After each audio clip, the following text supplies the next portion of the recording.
When Olivia invited me to her office party, I thought nothing of it. I'd always supported her career. She was working hard, climbing ranks fast in her marketing firm, and I was proud of her. The party was at a high-end hotel downtown. Glass walls, a skyline view, champagne everywhere. I walked in beside her, ready to meet her colleagues and celebrate her success. But the moment we arrived, I noticed one thing: her boss, Daniel, staring at her like she was prey he already believed he owned. Olivia stiffened when she saw him, and that told me everything wasn't as perfect at work as she'd claimed. Still, I played polite husband, shook hands, offered smiles. But beneath the surface, I was reading every expression, every tone, and every pair of eyes on my wife. Daniel approached us with the swagger of a man too used to getting what he wants: fake charm, expensive cologne, a smirk that screamed power trip. "Olivia, you look stunning," he said, eyes lingering too long on her body. I noticed the way she forced a smile, polite, but uncomfortable. He turned to me, offered a limp handshake, already dismissing me. "And you must be her partner." The pause wasn't accidental. He wanted to diminish me. I shook his hand firm, steady, looking him right in the eye. "Her husband," I corrected. He chuckled like that detail didn't matter, but his eyes darkened. Challenge recognized. Good. Let him recognize it. Throughout the evening, he kept finding excuses to pull Olivia aside. Work conversation, important client talk, quit private chat. Every time she hesitated, glanced at me apologetically, and walked away reluctantly.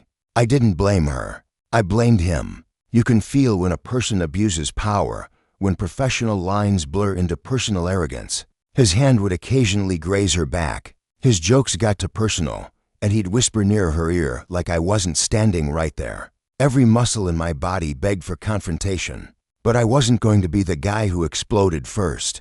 I believe in letting people dig their own grave before I bury them with facts and consequences. At one point, I excused myself to get drinks and overheard Daniel bragging to a coworker. Eyes still locked on Olivia from across the room.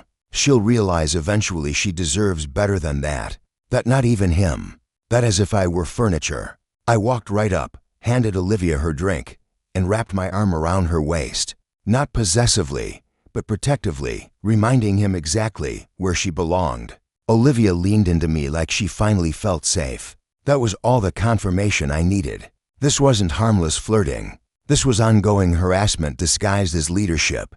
Then came the moment that changed everything. They announced a group photo.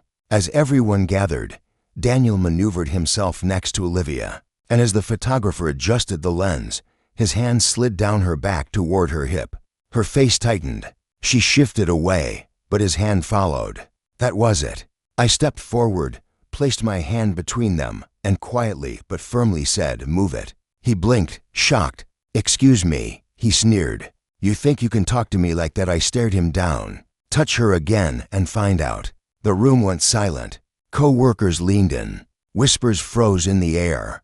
Daniel smirked, pretending confidence, but his hands snapped back like he'd touched fire. He tried saving face. "Relax, it's just a friendly." I cut him off. "Friendly is a handshake. What you're doing is harassment." Then, loud enough for everyone to hear, I added, "And I'm sure HR would love to hear the full history of your friendly behavior toward married employees." A few co-workers looked at each other. This wasn't a secret, just something no one dared say out loud.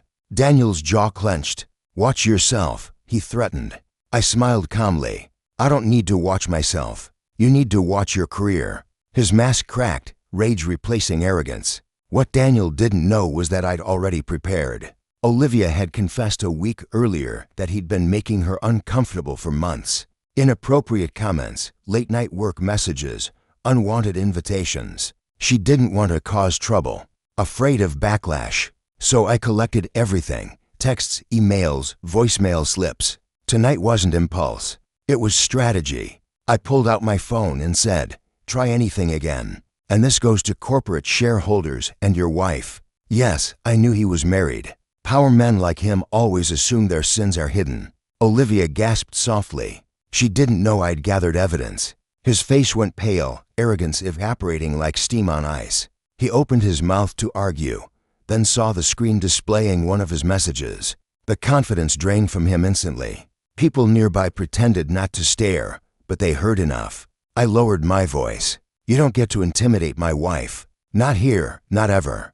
He swallowed hard, stepped back, and fled to the bar, avoiding eye contact with everyone. The party atmosphere shifted, whispers spreading, co-workers exchanging knowing looks. Olivia looked at me with a mix of shock, relief, and overwhelming gratitude. For the first time in months, she exhaled like a weight had lifted from her chest. We left early, and in the car she broke down. Not from sadness, but from feeling protected, valued, defended, she whispered. I didn't want you to think I couldn't handle it. I took her hand. Protecting you doesn't mean I think you're weak. It means we're a team. She leaned her head on my shoulder, tears drying into a relieved smile. Thank you, she whispered, for seeing me, for fighting for me. I kissed her forehead always. That night, we didn't lose a battle.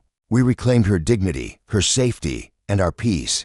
Monday came and Daniel didn't show up to work. HR summoned Olivia. After reviewing everything, they suspended him pending investigation. Rumor has it shareholders got involved and his wife found out, too. Last I heard, he resigned quietly before they fired him publicly.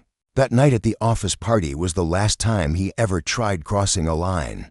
He thought power protected him, but real power isn't control. Real power is respect. And he learned the hard way that a man who protects his wife isn't someone you play ego games with. Because some lines aren't meant to be crossed, and some men don't bark, they end careers.